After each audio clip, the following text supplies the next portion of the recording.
anna Muhammadar Rasulullah la nabiyya ba'dah shadiqul wa'dil amin arsalallahu lahu rahmatan lil alamin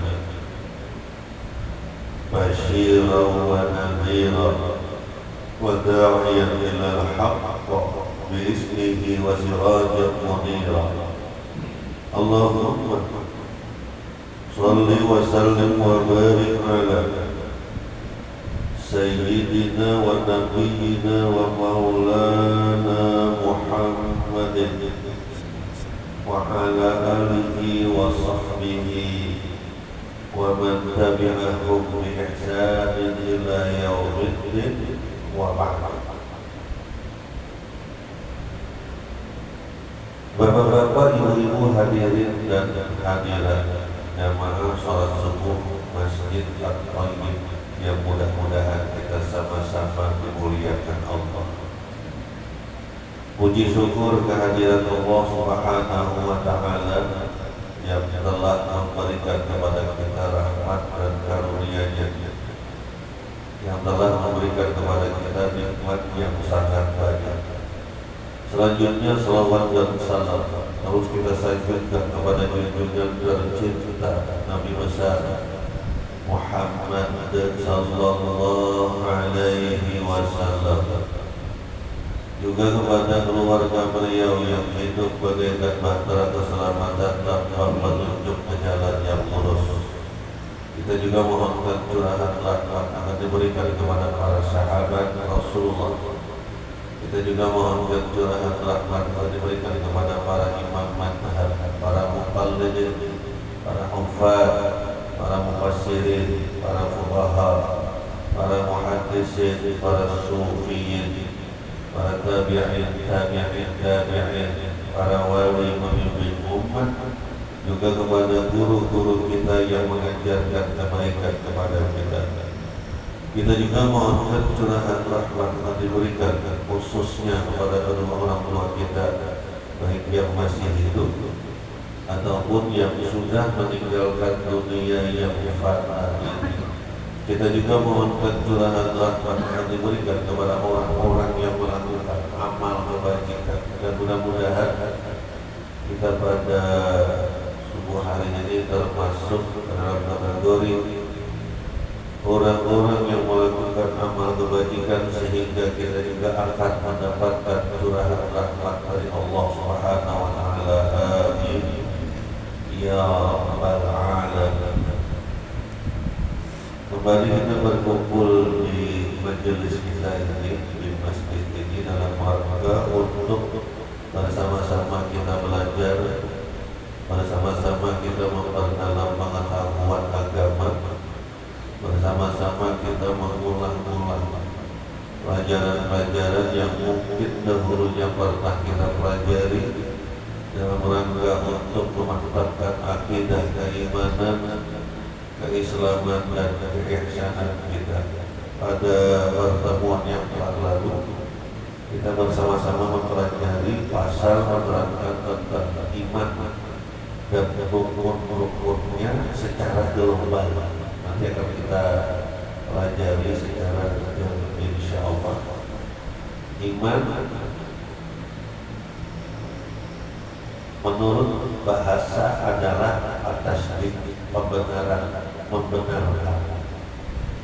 Sedangkan menurut istilah ilmu agama, al-iman istilahan wa atasdiku bima ja'a bihi Rasulullah sallallahu alaihi wasallam min Allah Ta'ala.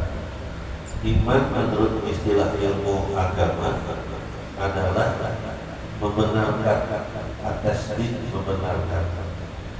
Bima ja'a bihi Rasulullah SAW min Allah Ta'ala, terhadap apa-apa yang dibawa oleh Rasulullah SAW dari Allah Subhanahu wa Ta'ala. Jadi kalau kita membenarkan apa yang dibawa oleh Rasulullah, berarti di dalam diri kita itu ada iman. Jadi kalau ini bersumber dari Rasulullah, lalu kita membenarkannya, berarti di dalam diri kita itu ada iman. Iman itu diucapkan dengan lisan, dimantapkan di dalam hati, dibuktikan dengan perbuatan.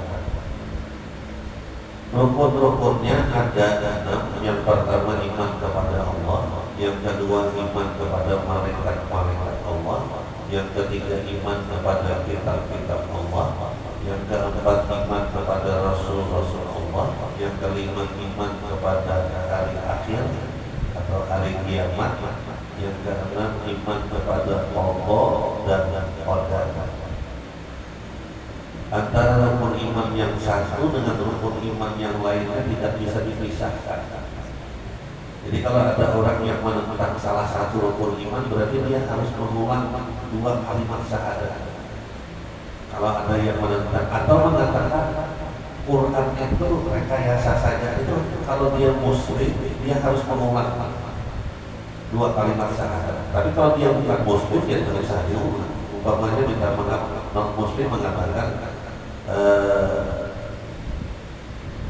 iman kepada hari kiamat dalam agama Islam itu hanya rekayasa ulama saja. Itu tidak apa-apa kalau dia mengatakan. Tapi kalau yang mengatakan itu umat Islam, maka dia harus mengulang 2 kalimat syahadat. Kenapa demikian? Antara rukun iman yang satu dengan rukun iman yang lain tidak bisa dipisahkan. Jadi sudah kita pelajari pada pertemuan yang telah lalu. Kemudian selanjutnya kita mempelajari, memperdalam, mengulang-ulang secara global. Yang kedua adalah Islam. Yang pertama iman, yang kedua Islam. Apa itu Islam? Islam menurut bahasa al-khudu wal inqiyad. Islam menurut bahasa tunduk dan patuh. Jadi orang Islam itu tunduk dan patuh, taat, itu orang Islam. Sedangkan menurut istilah ilmu agama, al-Islamu huwa atas, al-Islamu huwa al-khudu'u wal inqiyadu lima ja'a bihi Rasulullah sallallahu alaihi wasallam.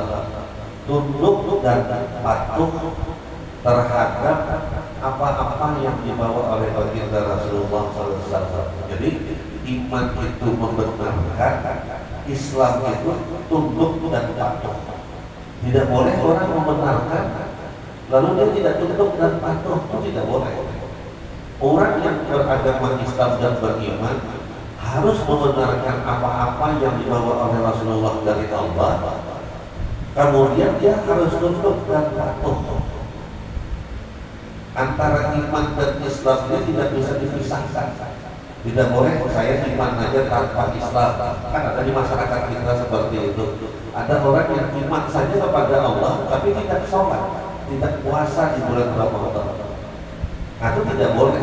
Saya iman saja, atau dalam istilah bahasa aliran di Jawa itu kejawen atau unik. Cukup ingat saja kepada Allah, sudah selesai. Nah, itu tidak bisa dalam pelajaran kita, itu tidak bisa. Karena iman tidak bisa dipisahkan dari Islam, Islam tidak bisa dipisahkan dari iman. Atau saya mengatakan, saya Islam saja, dosa iman, tidak bisa. Seseorang yang beriman membenarkan apa-apa yang dibawa oleh Rasulullah, maka dia harus tunduk dan patuh terhadap apa-apa yang ada padanya. Dan seseorang yang tunduk dan patuh terhadap apa-apa yang dibawa oleh Rasulullah SAW, maka dia harus membenarkan terhadap apa-apa yang ada padanya. Jadi iman dan Islam itu tidak bisa dipisahkan. Ibarat jasad dengan roh. Bisa nggak dipisahkan jasad dengan roh? Tidak bisa. Kalau dipisahkan, bukan manusia namanya. Orang menyebutnya jenazah.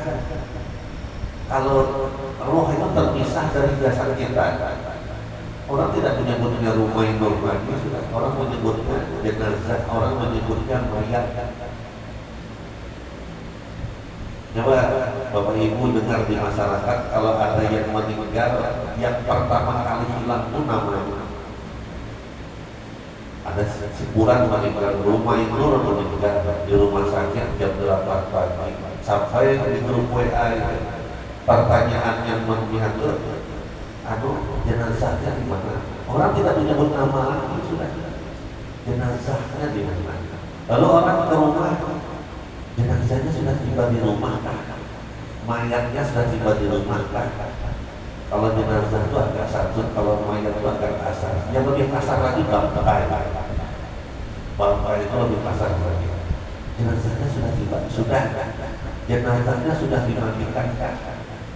Jenazahnya sudah disolatkan kah? Disolatkan di mana? Jenazahnya dikuburkan di mana? Pernahlah ibu, bapak ibu mendengar hadirin dan hadirat sekalian ada yang meninggal belum menyebut nama. Pokoknya rumah itu meninggal di rumah sakit, pertanyaannya rumah induknya sudah dibawa pulang ke rumah tidak? Yang pertama kali hilang itu nama sudah, karena dia sudah tidak hidup lagi. Jadi iman dan Islam itu seperti jasad dengan roh. Iman itu roh, Islam itu jasad. Tidak bisa dipisahkan. Kalau dipisahkan bukan manusia ya. Yang pertama hilang itu nama. Jadi orang yang mengaku beragama Islam maka dia harus tunduk dan patuh terhadap apa-apa yang ada padanya. Tidak boleh tidak berpatuh. Saya beriman aja, saya tidak mau sholat, tidak bisa. Saya beriman aja kepada Allah, saya tidak mau puasa di bulan Ramadan, tidak bisa. Atau saya berpuasa aja, saya tidak mau beriman kepada Allah, tidak bisa. Harus, tidak bisa dipisahkan. Rukun-rukunnya ada 5, semuanya hafal sudah. Kita hanya mengulang-ulang saja di sini, mengulang-ulang, memperdalam, mengingatkan kembali. Kalau bahasa guru saya itu mudzakarah, saling ingat mengingatkan. Apa itu Islam? Islam itu tunduk dan patuh terhadap apa-apa yang ada pada Rasulullah. Kalau iman, membenarkan apa-apa yang dibawa oleh Rasulullah dari Allah. Kalau Islam, tunduk dan patuh terhadap apa yang ada padanya. Rukun-rukunnya ada 5. Yang pertama adalah syahadatu alla ilaha illallah, mengucapkan 2 kalimat syahadat. Yang kedua, mendirikan sholat. Yang ketiga, mengeluarkan zakat, dalam kitabnya mengeluarkan zakat. Yang keempat, puasa di bulan Ramadan. Yang kelima, haji bagi yang sanggup mengadakan perjalanan ke sana. Ini rukun Islam dalam kitab ini berdasarkan hadis. Maka urutannya mengucapkan 2 kalimat syahadat, mendirikan sholat, mengeluarkan zakat. Padahal umumnya mengucapkan 2 kalimat syahadat, mendirikan sholat, puasa di bulan Ramadan, mengeluarkan zakat, haji bagi yang sanggup mengadakan perjalanan ke sana. Nah itu umum sudah seperti itu. Kalau dalam hadisnya seperti dalam kitab ini, mengucapkan 2 kalimat syahadat, mendirikan sholat, mengeluarkan zakat, berpuasa di bulan Ramadan, berhaji bagi yang sanggup mengadakan perjalanan ke sana. Nah, tapi rukun Islam di sini unik. Kenapa unik? Rukun Islam itu seperti saya memegang botol ini. Saya memegang botol ini pas di jari. Kalau saya lepaskan satu, haji itu bagian mampu aja. Saya masih bisa pegang. Walillahi 'alan nasi hajjul baiti man istata'a ilaihi sabila. Ada kewajiban bagi manusia untuk melaksanakan ibadah haji bagi yang sanggup mengadakan perjalanan ke sana. Artinya bagi mereka yang tidak sanggup, gugur kewajiban haji.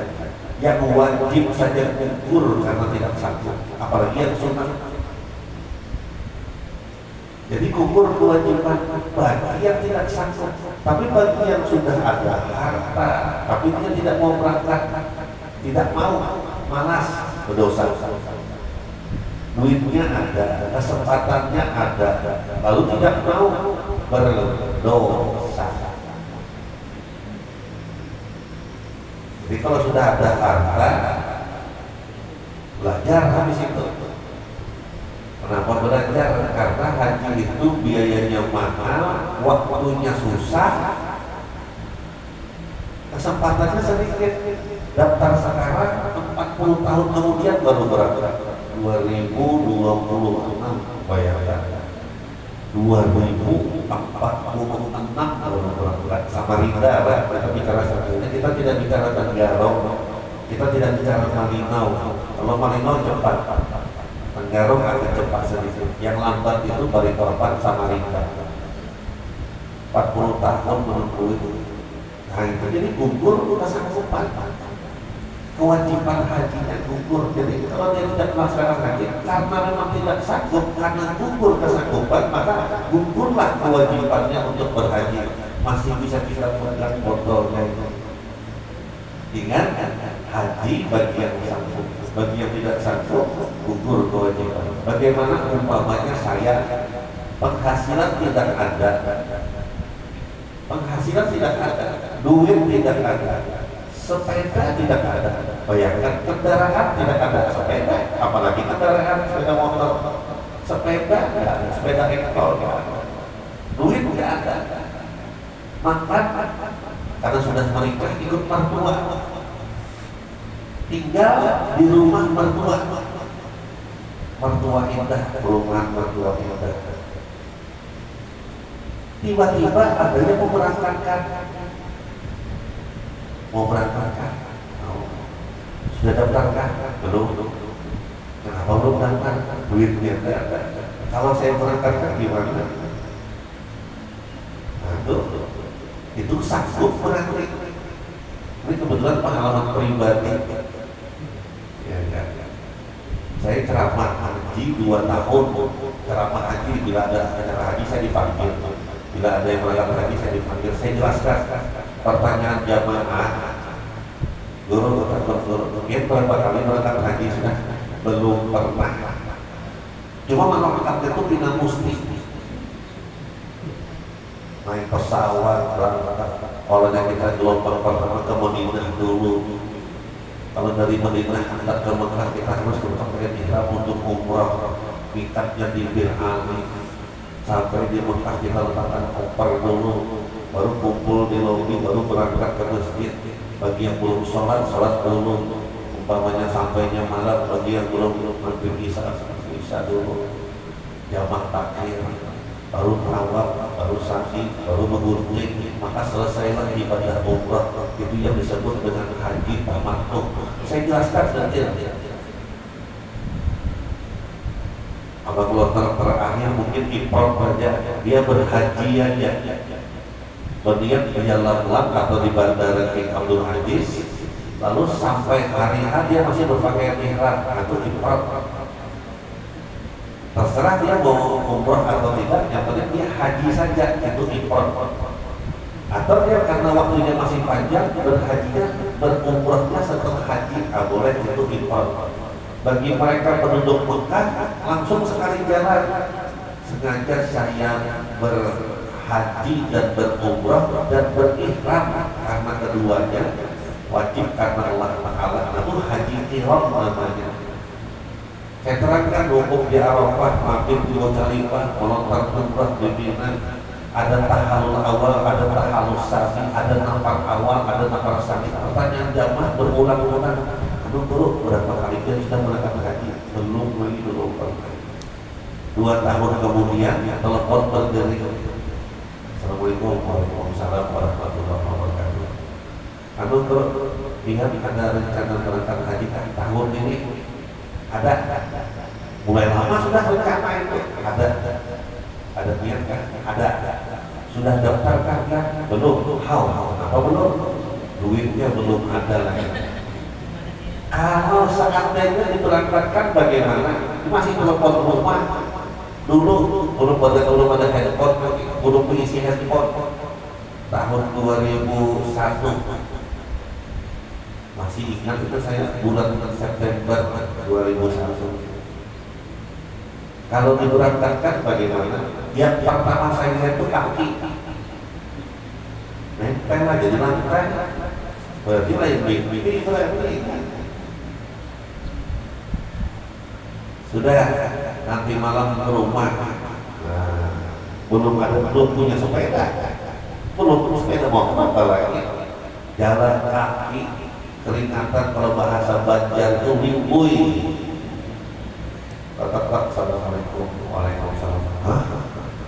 Mereka pamian dengan batis. Teleponnya dijemput atau naik ojek dibayar-bayar gitu. Duduk. Bagaimana perasaan? Rasa-rasa mimpi, rasa-rasa angan-angan, rasa melayang-layang.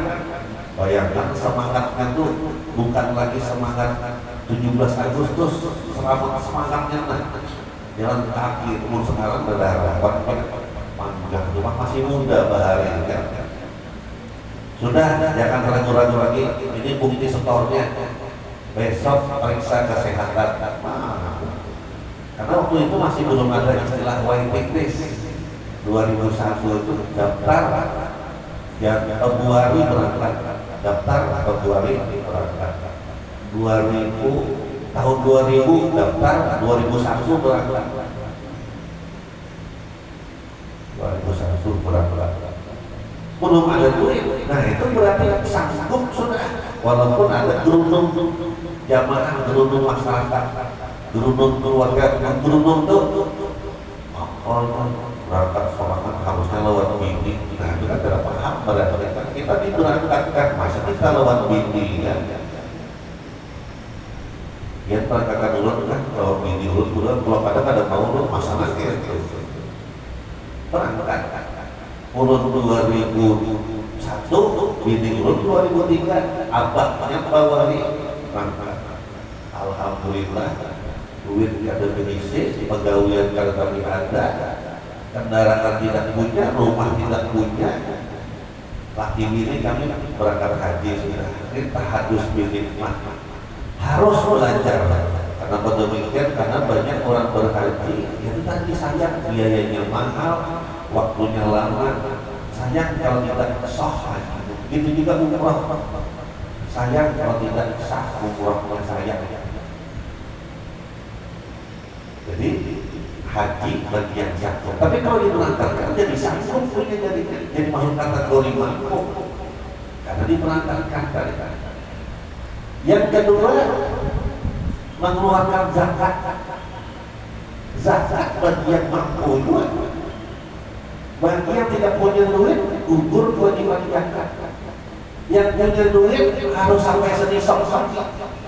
Harus sampai senisab. Nisab itu 85 gram emas, setara dengan 85 gram emas. Kalau sekarang 2 juta, 170 juta berarti. Saldo minimal wajib zakat itu 170 juta. Kalau sekarang umpamanya 2 juta segera, saya tidak tahu harga emas berapa. Jadi 170 juta. Bila kurang daripada itu tidak wajib zakat. Ternyata sudah sampai 170, sampai senisab, sampai sehaul lagi. Kalau belum sampai sehaul, belum wajib zakat. Ini pendapatnya Imam Malik. Itu bukan zakat. Nah, kalau pendapatnya Imam Asy-Syafi'i ada istilah tahfif, takdim, keringanan untuk memajukan. Nah, saya ikut pendapat ini dalam hal zakat. Saya ikut pendapat ini, keringanan untuk memajukan.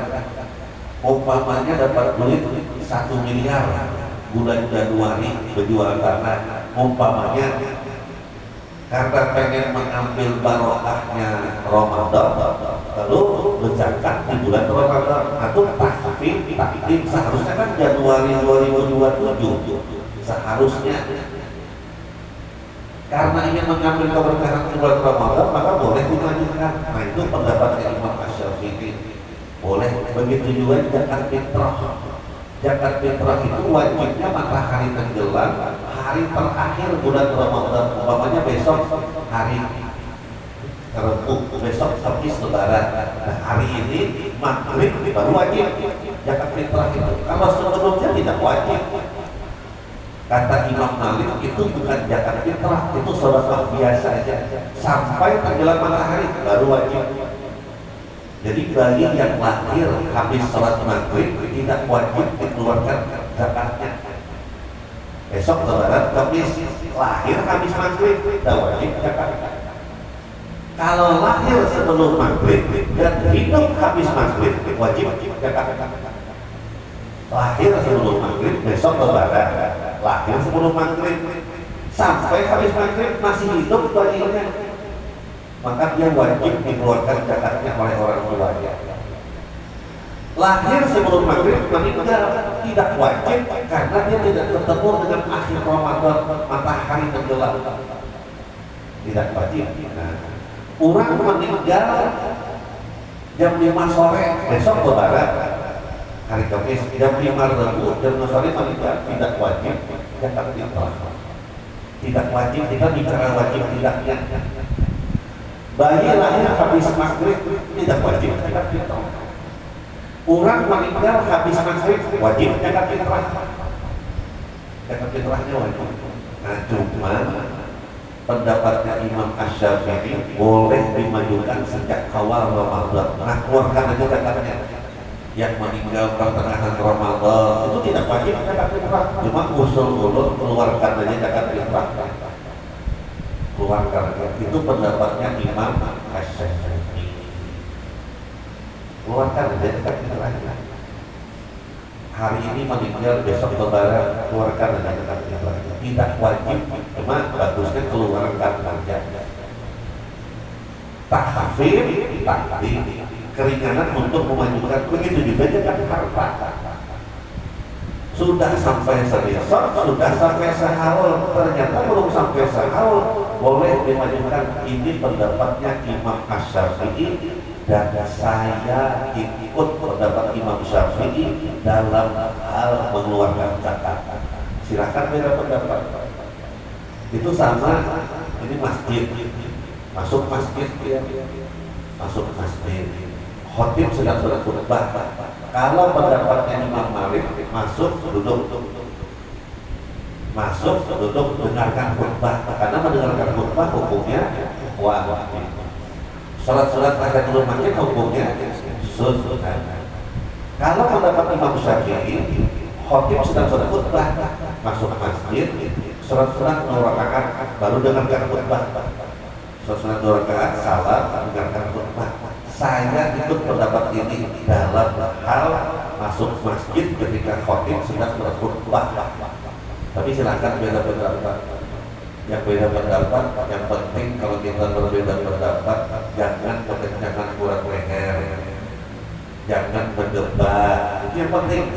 Jangan menyalahkan, itu yang penting. Jangan sampai bermusuhan, itu yang paling penting. Jangan sampai kada bertangguran gara-gara beda aliran. Jangan-jangan sampai tidak terputus hubungan silaturahim gara-gara berbeda pendapat. Itu khilafiyah namanya. Nah, silakan berbeda dalam hal ini. Zakat 2 masih bisa dipegang. Yang ketiga, puasa Ramadan. Nah, puasa Ramadan itu bagian sanggup berpuasa. 1, Islam. 2, balik. 3, Islam, balik, berakal. 4, al-qudrah, sanggup. Berarti kalau kata sanggup, gugur kewajibannya, gugur kewajiban puasa. Al-qudrah, ada sanggup, bukan malas lah. Kenapa dia? Karena puasa, malas berdosa. Jadi kalau malas berdosa. Kalau kenapa tidak puasa? Kamu tambah parah penyakitku. Sini perutnya kalau dapat itu tambah sakit. Nah, itu boleh puasa. Cukup bayar fidyah saja. Aku sakit, tapi besok sembuh sudah. Kondo aja, tidak usah bayar fidyah. Kondo. Kalau penyakitnya tidak mungkin bisa berpuasa, fidyah saja. Nah, silakan. Pajaknya sakit kalau kita pakai puasa wajar. Bagaimana dengan perempuan yang menyusui, yang hamil, orang yang tua tidak mungkin berpuasa, cukup bayar fidyah saja. Tapi silakan nanti pada pertanyaan silakan. Nah, berarti puasa bagi yang sanggup, bagi yang tidak sanggup karena sakit yang berhubungan dengan pencernaan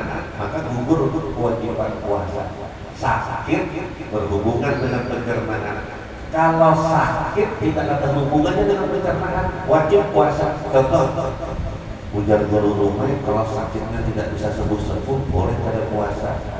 Aku pada puasanya sih kenapa? Panu sih banyak kali karena bertahun-tahun. Nah itu panu itu udah ada hubungannya. Panu, kubis, kurang itu udah ada hubungannya. Gatal, kekorengan itu udah ada hubungannya.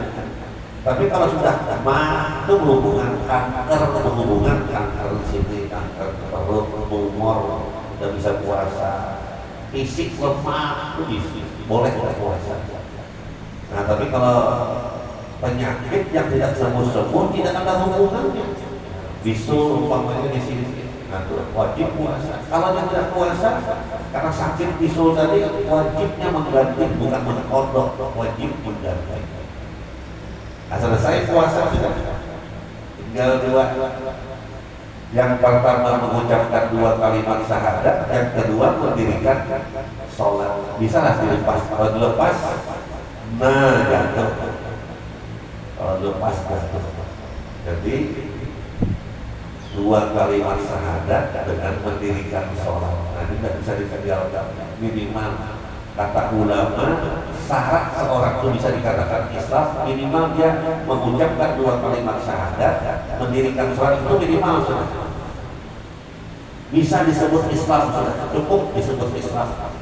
Walaupun pada puasa karena sakit, kalau karena malas berdosa. Walaupun dia tidak mengeluarkan zakat, kadang tidak sampai serisau.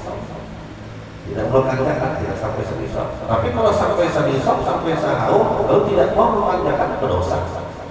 Walaupun dia tidak berhaji karena tidak sanggup, tidak punya duit. Tapi kalau dia punya duit, wajib. Ini rumusnya. Yang pertama mengucapkan 2 kalimat syahadat. Mengucapkan 2 kalimat syahadat. Ulama berbeda pendapat.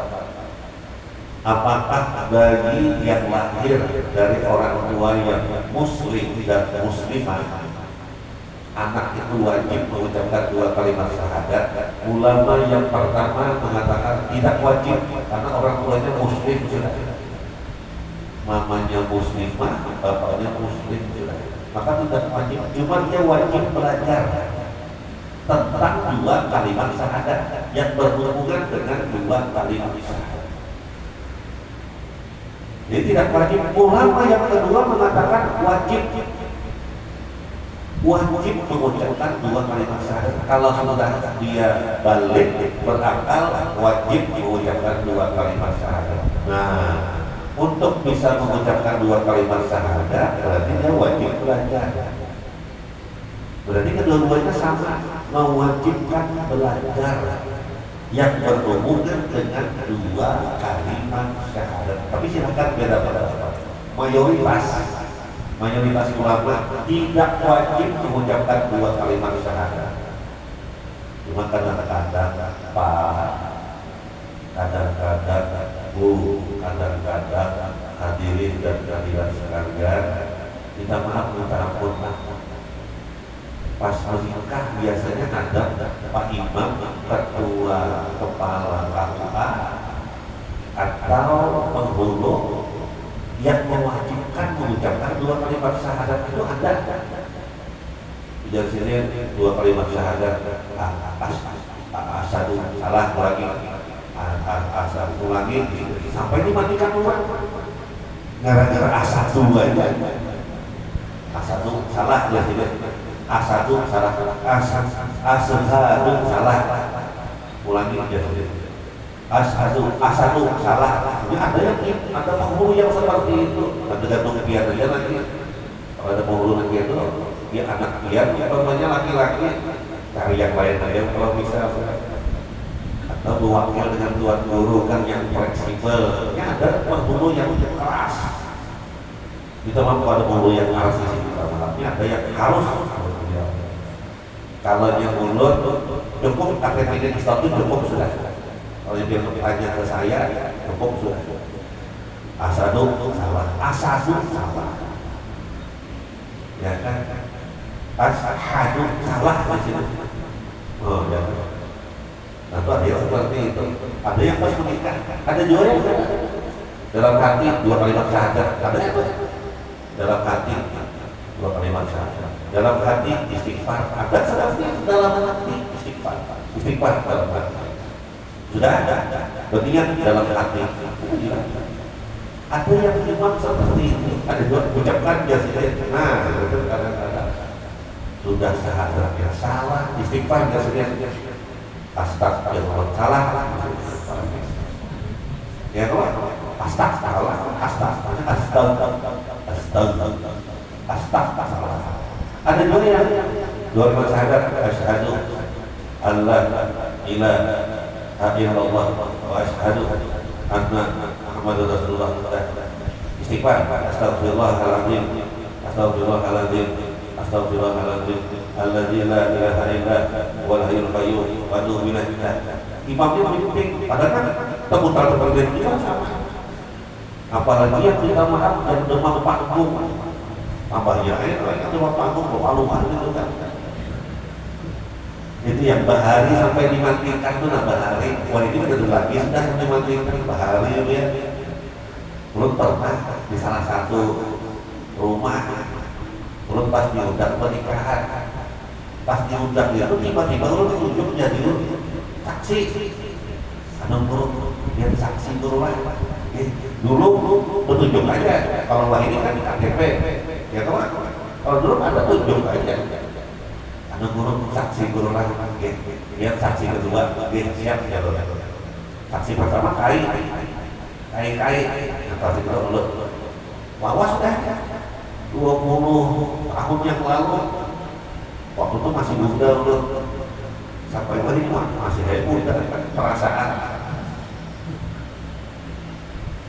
Ujaran imamnya, sallallahu alaihi wasallam selesai, tunai.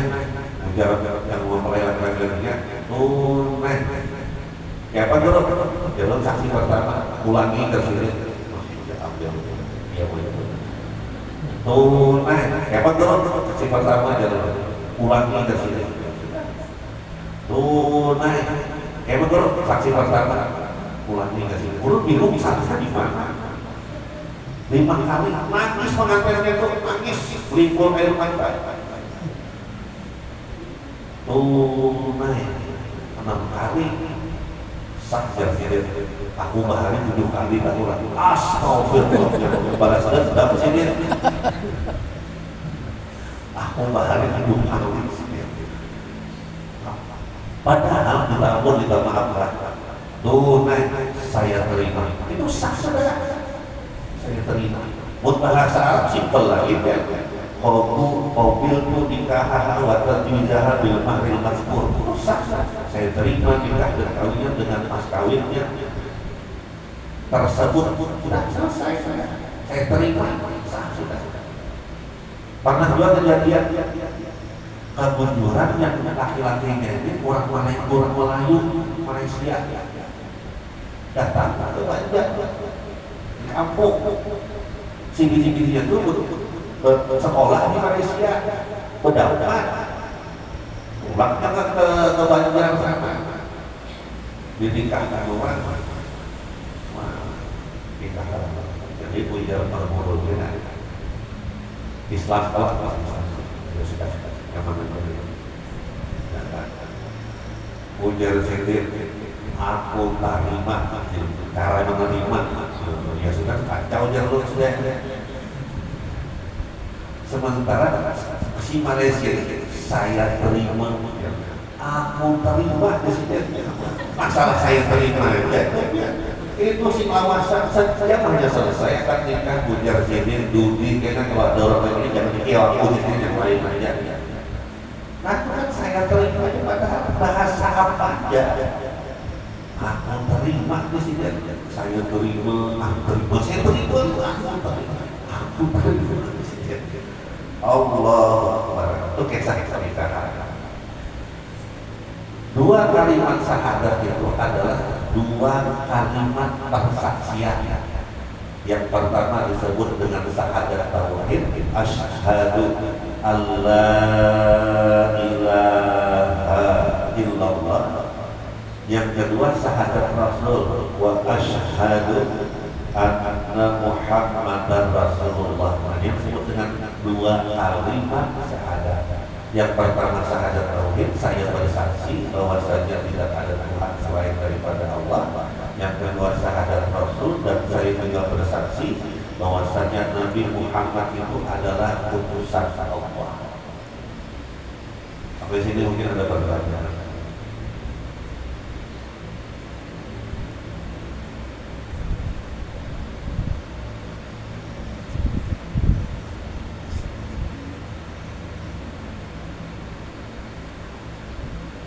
Ulama menyusun kesempurnaan dua kalimat syahadat. Nah, kita disuruh belajar, ya. Disuruh kita belajar. Ulama menyusun kesempurnaan dua kalimat syahadat. Kesempurnaan dua kalimat syahadat itu ada apa? Yang pertama diketahui, yang kedua dilafazkan, diucapkan, yang ketiga ditasbihkan, dimantapkan dalam hati, yang keempat diamalkan ke dalam kehidupan sehari-hari. Diketahui, dilafazkan, ditasbihkan, dimantapkan dalam hati, diucapkan, diamalkan ke dalam kehidupan sehari-hari. Yang pertama ada empat. Yang pertamanya ada empat. Yang pertama diketahui tulisannya, baik secara bahasa Arab atau bahasa Latin. Yang tidak bisa membaca bahasa Arab, bahasa Latin. Walaupun ada ulama yang mengatakan kada boleh bahasa Latin, sama Al-Quran, sama Yasin. Tidak boleh Yasin Latin, kada boleh Yasin Arab. Ada ulama, ada ustaz seperti itu. Quran Latin kada boleh. Kalau kita dulu rumah Yasin Latin itu boleh nggak? Boleh aja. Tapi tetap wajib belajar membaca Al-Quran. Ya kan wajib belajar membaca Al-Quran karena bahasa Arab itu tidak bisa dilatinkan. Serius, bahasa Arab itu tidak bisa dilatinkan. Ditulis dengan menggunakan bahasa Latin tidak bisa. Ditulis dengan tulisan Indonesia tidak bisa. Bahasa Arab, karena banyak huruf-huruf yang tidak pas. Seperti contohnya ha itu kan beda sudah. Bisa kasih bahasa Latinnya apa? Ha, tetap ha. Kalau ha tetap ha, ya kan? Tetap ha. Bahasa Arab dengan bahasa Indonesia itu ayat-ayat Quran itu tidak bisa dilatinkan. Tidak bisa seperti ral, zai, za itu bagaimana dilatinkan? Zuhur. Kalau ulang menulis zuhur itu z, h, u, r. Zuhur, z, h itu zo. Kalau z sendiri zai. Cuma ada juga menulis d, h, duhur. Ya kan? Yang mayoritas masyarakat itu pakai D, duhur, nggak bisa. Zuhur, zo itu z, h, zo. Kalau kayak ini titik, zai. Kalau kayak ini titik, ral. Jadi ada ral, ada zai, ada zo. Ta, o. Bagaimana tulisnya? Ra, sa. Jadi ada ra, ada sin, ada sa, ada sin, sa, ada sin titik tiga, sya, ada sof, sa juga. Tinggal menyebutnya lagi, ra, sa, sya, so. Beda, cara menulisnya harus beda. Ditambah kalau sama nama Sofyan itu pakai s, pakai sof, pakai sin, pakai sof, Sofyan. Kalau bahasa Arab, sofi itu bersih, bening, sofi, pakai sof, Sofyan. Ada yang pakai s saja, Sofyan. Tapi itu saya tidak bahas itu. Yang penting kalau bahasa Arab itu tidak bisa di-Indonesiakan. Ada yang boleh penting. Susah kita Indonesia-nya.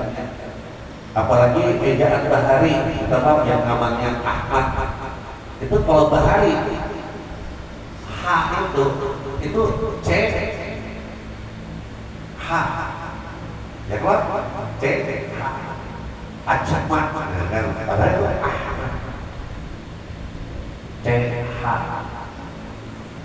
itu bedanya bahasa itu tidak bisa diindonesiakan. Ahmad pakai H, Ahmad kalau boleh lain artinya sudah. Apalagi yang banyak tafsir Ahmad ya Habibi, Ahmad ya Habibi, salah semua itu. Tapi kata bapak kalau kasidah nasid kata bapak, kalau Quran harus pas, nggak boleh. Mungkin itu yang bisa kita pelajari pada kesempatan kali ini. Kurang lebih minta ampun, minta maaf, minta ikhlas, minta ridho, minta halal. Mudah-mudahan ada manfaatnya, mudah-mudahan bisa kita amalkan dalam kehidupan sehari-hari. Mudah-mudahan Allah berikan petunjuk kepada kita semua agar kita selamat di dunia, selamat di akhirat. Amin amin amin. A'udzubillahi minasyaitonir rajim. Bismillahirrahmanirrahim. Alhamdulillahirabbil alamin. Wassalatu wassalamu ala asrofil anbiya'i wal mursalin sayyidina wa maulana Muhammadin wa ala alihi wa sahbihi ajma'in. Allahumma akhrijna min dhulumati wa akhrijna min nuril qalbi wa ftah lana abwabal ilmi wa zayyinna bil akhlaqil hasanati wal hilmi. Allahumma nawwir qulubana bi nuri hidayatika kama nawwarta samawati wal arda abadan bi rahmatika ya arhamar rahimin.